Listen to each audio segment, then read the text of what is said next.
Shri Venkateswara gold తాకట్టులో ఉన్న మీ బంగారాన్ని విడిపించి కొనబడును.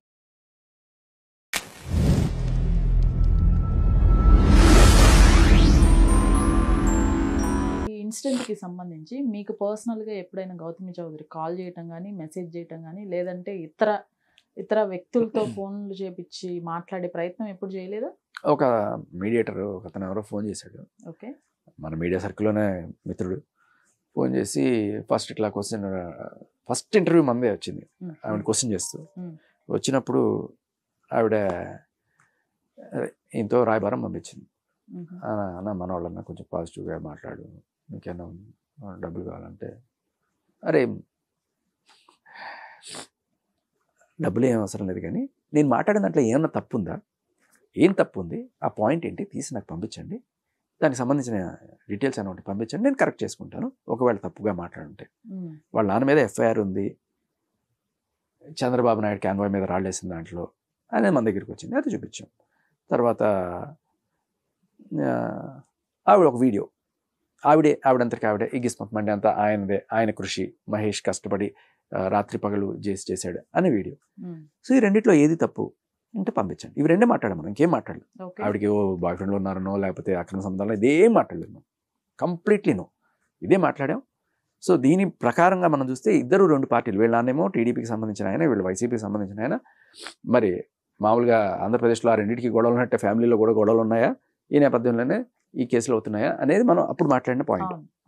అంతేగాని క్యారెక్టర్ అసాసినేషన్ చేసేస్తున్నారు. ఇవన్నీ ఏంటంటే లేనిపోని అన్నవి కూడా అనేసానని చెప్పి నిందలేసేసి ఏదో మనిషిని ఆపే ప్రయత్నం. ఇప్పుడు మనం సాక్ష్యం చూపించి మాట్లాడుతున్నాం, నేను అన్నది ఒక చోట చూపించండి.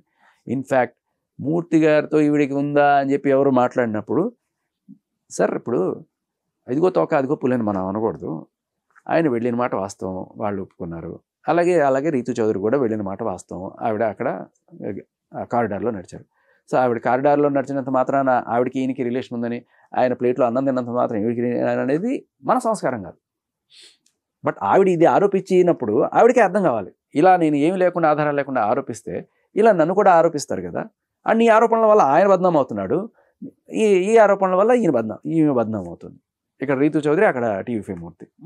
ఇది తప్పు, ఎవరి క్యారెక్టర్ మనం అసోసినేషన్ చేయకూడదని మాట్లాడాం తప్ప, ఈవిడ క్యారెక్టర్ ఏ రోజు మనం మంచిగానే మాట్లాడాం. దాంట్లో కూడా ఎంతమంది ఆడవాళ్ళ పేర్లు తీసి నేను ఇప్పుడు మీకు కొన్ని చూపిస్తాను. ఎవరు ఆడవాళ్ళని కించపరుస్తూ ఆడవాళ్ళ ప్రైవసీకి భంగం కలిగిస్తూ చేస్తున్నారు అనేది. నువ్వు తిరుగుతున్నావే అమ్మాయిలు వాళ్ళ అమ్మ నాన్న ఏం చేస్తారా, ఏం చేశారు నీకు, వాళ్ళ మొగుళ్ళ అమ్మ నాన్న ఏం చేశారు,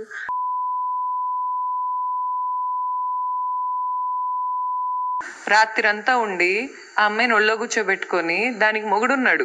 సో ఆడియో ఇస్తుందట, వీడియో కాదు. మరి ఆడియోలో ఒళ్ళో కూర్చున్న విషయం ఎట్లా తెలుస్తుందో నాకు తెలియదు. బట్ ఇంకొకటి పాయింట్ అంటే, మీరు ఇక్కడ దయచేసి రికార్డెడ్ కాబట్టి బీప్ వేసుకోండి. ఆ అమ్మాయి పేరు కానీ లేకపోతే వాళ్ళ అపార్ట్మెంట్ పేరు కానీ సంస్కారం కాదు. ఆవిడ చెప్పచ్చు, లేకపోతే ఏదైనా చేయొచ్చు. మనకి మీడియా ఎవరైతే ఇది ప్రచురించారో వాళ్ళకైనా ఉండాలి కదా. ఆవిడ చెప్పింది రైటో రాంగో తెలియదు, నోటికి వచ్చిన మాటలు చెప్తోంది. ఇలా ఎంతమందిని డిఫెండ్ చేస్తున్నాడు. ఆ హీరోయిన్ ఐశ్వర్య శర్మ గురించి మాట్లాడింది, రీతు చౌదరి గురించి మాట్లాడింది, ఇప్పుడు ఆ డాక్టర్ గురించి మాట్లాడింది, తర్వాత ఈ పార్ట్నర్ వైఫ్ గురించి మాట్లాడింది. ఇలా ఇంతమంది అమ్మాయిల జీవితాలని బజార్కి ఇచ్చి వీళ్ళందరితో మా ఆయనకు అక్రమ సంబంధాలు ఉన్నాయని చెప్పి వాళ్ళ బతుకులు ఏం కావాలి రేపు అక్కడ. అండ్ ఇంకొక ఇంటర్వ్యూలో ఈవిడే చెప్తుంది, నేను మహేష్ కన్నా ముందు నాకు ఒక బాయ్ ఫ్రెండ్ ఉండేవాడండి, లవరు, రిలేషన్లో ఉన్నప్పుడు అతను మహేష్ వచ్చి అతని మీద చాడీలు చెప్పేవాడండి.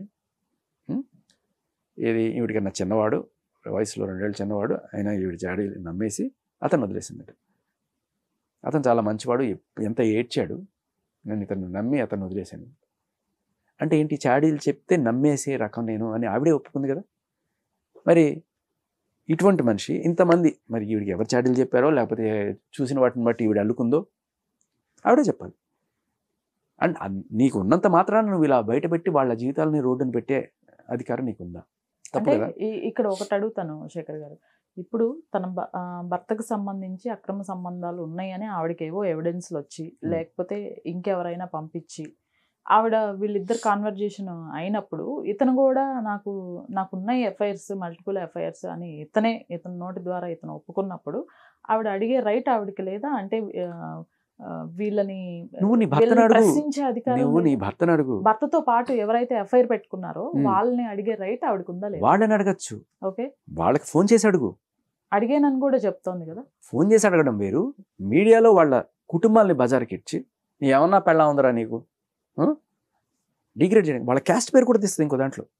మీరు రాజులు అంట కదా, ఏం బుద్ధి నీకు ఇది? మళ్ళీ ఆ అమ్మాయి ఐశ్వర్య శర్మ అని చెప్పి ఆవిడ పేరు ఒత్తి పలకడం. అదే నేను ఈ పాయింటే అడుగుతున్నాను. ఇలా మాట్లాడచ్చా, మాట్లాడకూడదా? కూడదు, ఖచ్చితంగా మాట్లాడకూడదు. ఎస్పెషల్లీ అమ్మాయిల విషయంలో ఇంకా మాట్లాడకూడదు. అండ్ వాళ్ళు మాట్లాడినా కూడా మీడియా అనేది వాళ్ళు వేయకూడదు. నేను ఎందుకు మిమ్మల్ని రిక్వెస్ట్ చేశాను ఇప్పుడు వేయకూడదని? నిజమో అబద్ధమో మనకు తెలియదు, బట్ ఆవిడ చెప్పింది కదా, అది నిజం అయిపోదు కదా.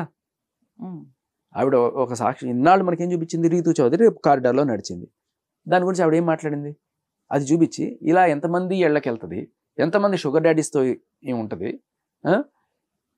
లోపల ఏం జరిగింది, నేను బెడ్రూమ్లో కెమెరా పెట్టాను, నాకు అంతా జరిగిందని నాకు తెలుసు, చూపించు. దమ్ముంటే చూపించమని అడిగాడు కదా మహేష్. ఏం లేదనే దమ్మున్నవాడే చూపించమని అడుగుతాడు. నీ దగ్గర లేదు కాబట్టి నువ్వు భయపడి నేను అప్పటిదాకా అన్ని నిందలేసేసి నేను ఆవిడ జీవితాన్ని బజార్కి ఇచ్చాలనుకోవట్లేదు. ఆల్రెడీ ఈడ్చావు కదా బజార్కి, ఇంతకన్నా ఏముంది?